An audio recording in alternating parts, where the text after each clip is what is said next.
जय माता दी।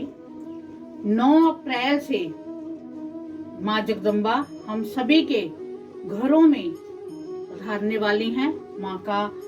माँ विराजमान हो रही हैं, तो हमने माँ जगदम्बा को अपने घरों में विराजमान करवाना है, माँ की कृपा पानी है। बड़े हम सौभाग्यशाली हैं। हम ऐसी संस्कृति से बिलोंग करते हैं जहाँ पर हम हर दिन को उत्सव की तरह मनाते हैं।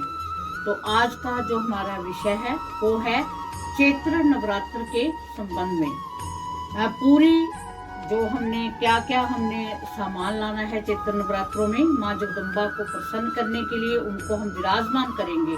हमारे घर में कोई भी अतिथि आता है तो हम कितना उसके स्वागत के लिए कितनी तैयारियां करते हैं। तो आज जो वीडियो है वो तैयारियों के संबंध में ही है कि हमने ऐसा क्या करना है कि माँ का जो रुख है वो हमारे घर की तरफ हो। हमें आवाहन करने की देर है कि माँ जगदम्बा हमारे घरों में पधार जाएं। जो पूर्ण रूप से विधि है वो मैं इससे नेक्स्ट वीडियो आपको कल ही दूंगी। उस वीडियो में आपको विधि के साथ बताया जाएगा कि कैसे आपने कलश स्थापना करनी है, कैसे आपने पूजा करनी है, कौन से मंत्रों का उच्चारण करना है, क्या करना है। और इसमें भी मैं नवरात्रों से संबंधित कुछ पूजा भी बताऊंगी, कलश स्थापना का मुहूर्त भी, और इसके साथ हम डिस्कस करेंगे कि जो 8 अप्रैल है जिस दिन अमावस्या है उस दिन सूर्य ग्रहण भी है। साल 2024 का ये सूर्य ग्रहण प्रथम सूर्य ग्रहण है। हालांकि ये ग्रहण भारत में नहीं दिखाई देना, बट फिर भी इसका जो प्रभाव है राशियों पर 6 महीने तक इसका प्रभाव रहने वाला है। तो कहने का मतलब आज हम इसी विषय पर चर्चा करते हैं। थोड़ी बातें इसमें करेंगे। ऐसा क्या करें कि माँ जगदम्बा हमारे घर की तरफ अपना रुख कर ले, उनका जो मुख है हमारे घर की तरफ हो जाए और हमारी सभी समस्याओं का अंत हो जाए। जो अगर हम बात करें तो 8 अप्रैल को अमावस्या भी है और उसी दिन रात्रि को प्रतिपदा तिथि भी शुरू हो रही है नवरात्रों की। और उदय तिथि जो है वो 9 अप्रैल से है, इसलिए जो प्रथम नवरात्र है वो 9 अप्रैल का ही होगा। कलश स्थापना भी उसी में होगी। ये सूर्य ग्रहण 5000 सालों बाद काफी भारी ग्रहण हो रहा है, आ रहा है। तो चाहे ये भारत में दिखाई नहीं देना, परंतु फिर भी हमें कुछ सावधानियां बरतनी है, कुछ हमने दान पुण्य अवश्य करना है, क्योंकि सूर्य एक ही है, ये हम सभी जानते हैं। अगर उस पर ग्रहण लग रहा है, हमें पता है कि ग्रहण कब लगता है। सूर्य का जो चक्कर है वो पृथ्वी काटती है और पृथ्वी का चक्कर चंद्रमा काटते हैं। तो जब ये एक ही सेद में हो जाते हैं तब ये ग्रहण लगता है। जब ये अमावस को होते हैं तो सूर्य ग्रहण, और जब ये पूर्णमासी में एक ही सेद पर होते हैं तब चंद्रमा ग्रहण लगेगा। तो कहने का भाव इस अमावस को 8 अप्रैल को ये तीनों एक ही डायरेक्शन में हो रहे हैं, जिस वजह से जो ग्रहण है वो लग रहा है। और इसमें जो प्रतिपदा तिथि है मैंने आपको पहले ही बता दिया कि रात से शुरू है, बट उसकी जो पूजा है जो हम प्रतिपदा तिथि मनाएंगे वो मॉर्निंग की है। तो अब हम बात करते हैं कि सूर्य ग्रहण हालांकि दूसरे देशों में लग रहा है, भारत के समय के अनुसार जो सूर्य ग्रहण का जो समय है वो है रात को 9:12 से लेकर 2:22 तक। इसकी जो टोटल अवधि है वो है 4 घंटे 25 मिनट की। ठीक है। तो जो प्रतिपदा जो तिथि है वो 8 अप्रैल को रात को 11:51 पे शुरू होगी। तो ये ग्रहण के बीच में ही आ गई है। जो गर्भवती स्त्रियां हैं वो विशेष ध्यान रखें, कुछ खाने पीने का, किसी चीज को काटने का, और कोशिश करें कि इस समय में अगर ना सोएं तो अच्छी बात है। जितना हो सके भगवान का भजन किया जाए। अपने भारत में मैं कह रही हूँ कि नहीं है, पर फिर भी उस वक्त हम पूजा पाठ जो भी है हमारा पहले ही करके हम अपने मंदिरों में ज्यादा प्रवेश ना करें तो अच्छी बात है। पूरे घर में इसके बाद में गंगा जल का छींटा लगाना है। जो गर्भवती स्त्रियां हैं उन्होंने जो भी कुछ खाने पीने का उनका सामान है, दूध है, दही है, जो भी है, उसमें तुलसी जी के पत्ते या फिर आपने दुर्बा रखनी है।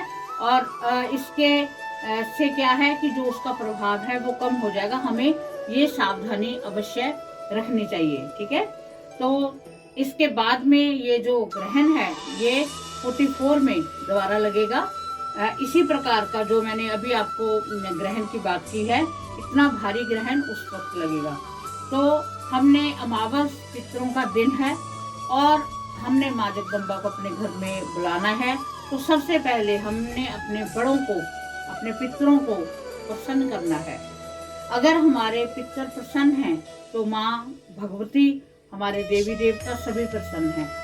तो जो नवरात्रों से पहले जो अमावस्या आती है उसका विशेष महत्व होता है और इस अमावस्या का भी विशेष महत्व है। हमने इस दिन सोमवती अमावस्या है, दो दिन है। एक तो सोमवार हो गया, भगवान शिव का दिन हो गया, एक अमावस्या हो गया और इससे जो एक ग्रहण हो गया, तो काफी इसका विशेष महत्व रहने वाला है। हमने इस दिन भगवान शिव पर अवश्य कच्चे दूध से उनको स्नान कराना है। आपने शिवलिंग पर स्नान कराते हुए काले तिल अर्पण करने हैं, देसी घी का दीपक जगाना है। जिनको लगता है कि हमारे पितर परेशान है, जिनके विवाह में बाधा हो रही है या कोई और समस्या है, तो सही 8 अप्रैल को सही 12 बजे आपने दोपहर को थोड़ा सा दूध, थोड़ा सा गुड़, थोड़ा सा चावल डालकर आपने पीपल में अवश्य जल देकर आना है। उस दिन विशेष महत्व है इसका। आपकी जो भी विघ्न है वो दूर होंगे। एक मैं छोटा सा आपको इसी दिन का उपाय बताती हूँ। अगर हो सके तो इस उपाय को आप करोगे तो वाकई ही आपका जो आपके पितर हैं वो आपसे प्रसन्न हो जाएंगे। एक आपने गोला ले लेना है सूखा, उसमें थोड़ी सी पंजीरी बनानी है। इतना सा घी डाल के, थोड़ा सा आटा भून के, उसमें शक्कर या भूरा चीनी डालकर आपने थोड़े से काले तिल मिक्स करके उस गोले को ऊपर से काट के बीच में वो सामान भर देना है। फिर ऊपर से बांधकर आपने उसे मौली से बांध देना है और उसे आपने पीपल की जड़ के बिल्कुल नीचे आपने थोड़ा सा गड्ढा खोदकर उसमें दबाया आना है और आपने हाथ जोड़कर प्रार्थना करनी है कि हे वासुदेव, हमारे जो पितर हैं वो प्रसन्न हो, उनकी आत्मा को शांति मिले और वो हम पर अपने विशेष आशीर्वाद हम पर बनाए। हम उनके कुल के बच्चे हैं, हम उनके जो भी हमारे कुल के जितने भी बच्चे हैं सभी पर उनका आशीर्वाद होना चाहिए। क्योंकि कल हमने माँ जगदम्बा को प्रसन्न करने हेतु हमने उनको अपने घर में आगमन करवाना है। तो हमारे पितरों से ये प्रार्थना है कि वो हमारी ओर से विशेष रूप से माँ जगदम्बा को हाथ जोड़कर उनसे विशेष आशीर्वाद लें और विशेष तौर से हमारी ओर से वो प्रार्थना करें कि हमारे बच्चों के घरों में जाकर उनके सभी विपत्तियों का नाश करें, उनको विशेष आशीर्वाद दें। तो कहते हैं कि जो पितरों की आत्मा है, जो हमारे बड़े बुजुर्गों की आत्मा है, बड़ी बड़ी पावन होती है। चाहे हमारे साथ वो जब जिंदे थे, चाहे हमारा आपस में जैसे मर्जी हमारा था, जरूरी नहीं होता कि सभी की बनती है। कई बार कुछ जब हम कहते हैं कि जिंदे व्यक्ति आपस में दो बर्तन होते हैं तो खड़कना ही खड़कने हैं, तो कुछ बातें हो जाती हैं, कभी बड़ों को अच्छी नहीं लगती, कभी बच्चों को अच्छी नहीं लगती, ऐसे कुछ हो जाता है। तो हमारे मन में होता है नहीं इन्होंने ऐसे, परंतु क्या है कि वो पावन उनकी आत्मा हो चुकी है, उनके मन में अब कोई द्वेष नहीं है, कोई बुरी भावना नहीं है। कोई आपने अगर कुछ कह भी दिया है तो वो बड़े हैं, आपको माफ कर देंगे, सिर्फ आपको मनाने का ढंग चाहिए। तो अगर आप प्रार्थना करोगे तो मैं आपको गारंटी से कह सकती हूँ कि आज के दिन आपके पितर, आपके बड़े बुजुर्ग आपसे खुश होंगे। उसके बाद आपने क्या करना है, पीपल में जल तो आपने देना ही देना है, दक्षिणामुखी होकर जल आपने उस दिन अवश्य देना ही देना है।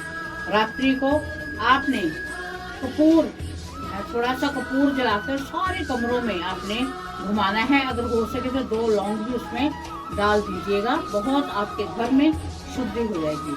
और अब मैं आपको बताने वाली हूँ कि नवरात्रि आने से पहले हमने ऐसे कौन कौन से काम करने हैं जिससे हमारे घर में माँ जगदम्बा को विराजमान होने के लिए सोचना ना पड़े। मतलब ऐसे ना हो, क्योंकि जहाँ गंदगी होती है वहां पर माँ नहीं आती।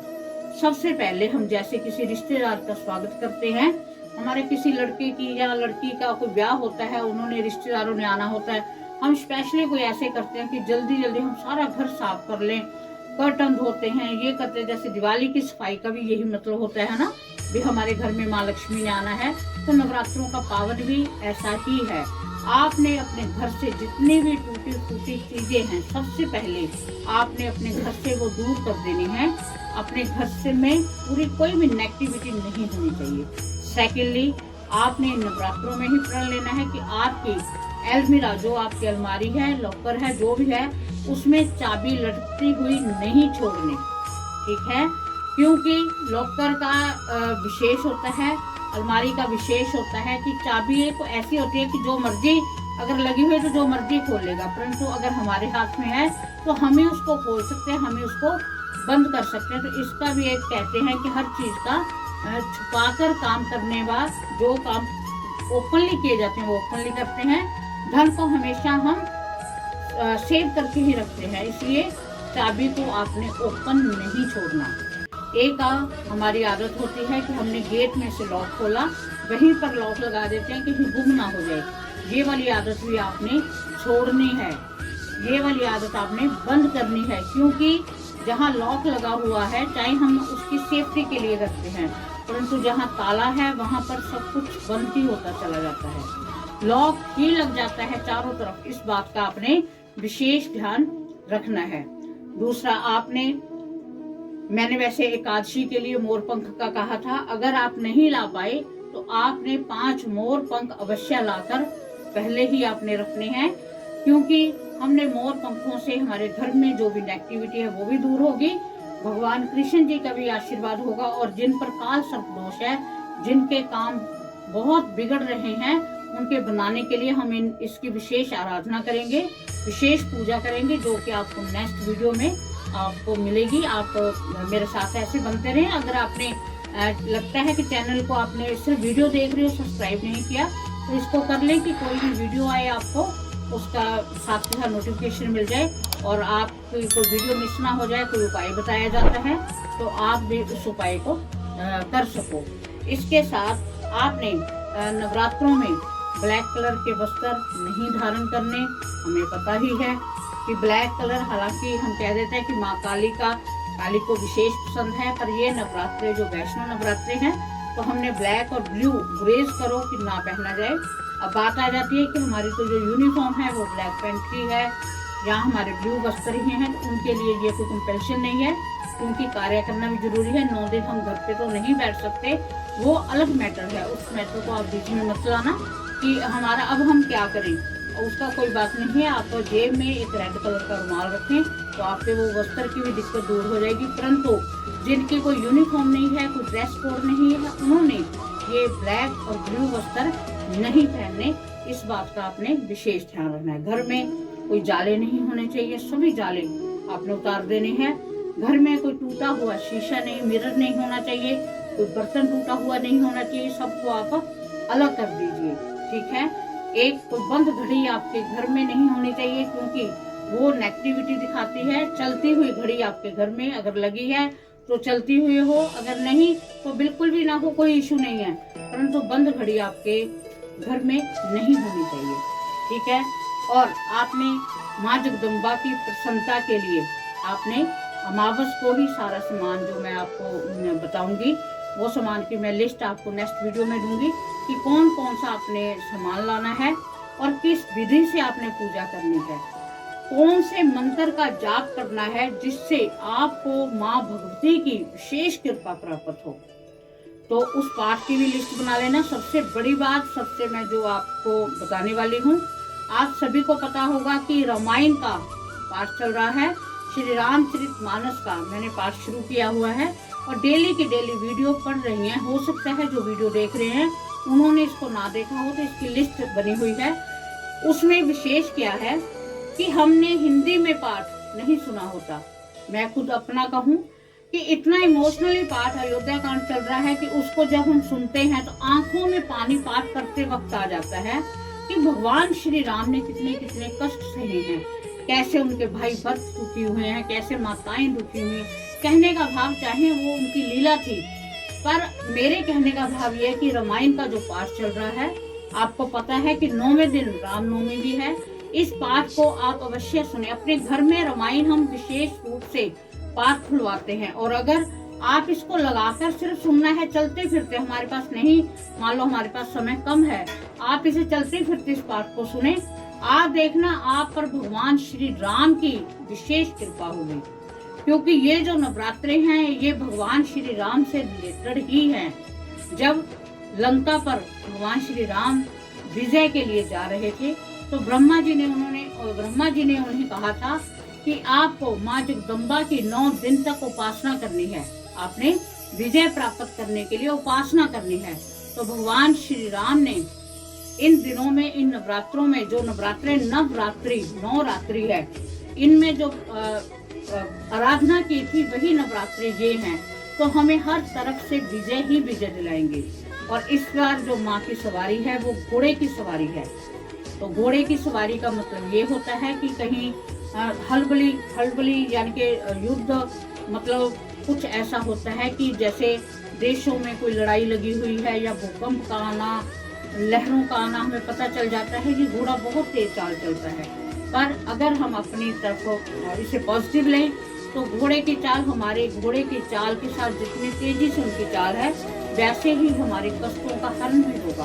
बस हमें क्या है कि हमें जो बशर्ते हमने जो आराधना करनी है वो माँ की ऐसी आराधना करनी है इस बार कि माँ जगदम्बा जैसे घोड़े की चाल से, कहते हैं ना, जो दुख आता है वो आता तो घोड़े की चाल से और जाता किसकी चाल से, कीड़ी की चाल से। पर हमने इसे उल्ट करना है कि हमारा दुख जो जैसे मर्जी आया पर हमने उसे घोड़े की चाल से ही वापस भेजना है कि जहाँ माँ की कृपा है वहाँ सब कुछ अपने आप पॉजिटिव होता ही चला जाता है।